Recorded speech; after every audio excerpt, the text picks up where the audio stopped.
হযরত আব্দুল্লাহ ইবনে আব্বাস রাদিয়াল্লাহু আনহু বলেন, আমি একদা আমার ফুফু মায়মুনা রাদিয়াল্লাহু আনহার ঘরে রাত্রি যাপন করিলাম। তখন রাসূল পাক সাল্লাল্লাহু আলাইহি ওয়াসাল্লাম তাহার কাছে ছিলেন।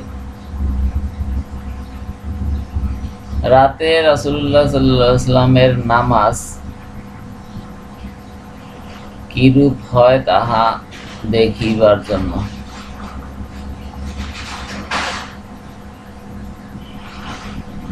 রাসূলুল্লাহ সাল্লাল্লাহু তাআলা আলাইহি ওয়াসাল্লাম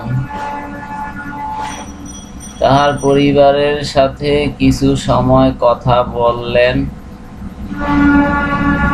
এবং ঘুমিয়ে পড়িলেন।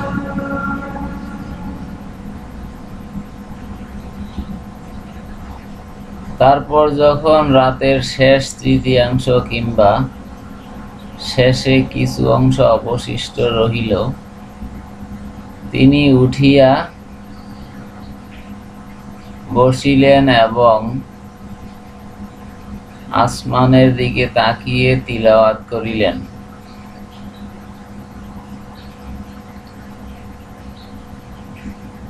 আকাশসমূহ ও পৃথিবীর সৃষ্টিতে হইতে বোধশক্তি সম্পন্ন লোকদের জন্য পর্যন্ত। সূরা নম্বর 3 আয়াত নম্বর 190।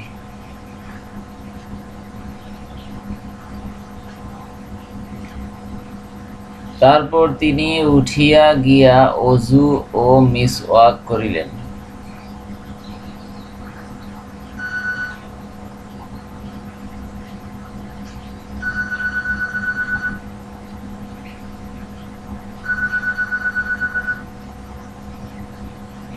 অতঃপর 11 রাকাত নামাজ আদায় করিলেন। হযরত বিলাল রাদিয়াল্লাহু আনহু নামাজের আযান দিলে তিনি 2 রাকাত নামাজ পড়িলেন। তারপর হুজুর পাক সাল্লাল্লাহু আলাইহি ওয়াসাল্লাম বের হয়ে সাহাবীদেরকে ফজরের নামাজ পড়িয়ে দিলেন। আল হাদিস বুখারী শরীফ হাদিস নাম্বার 6946।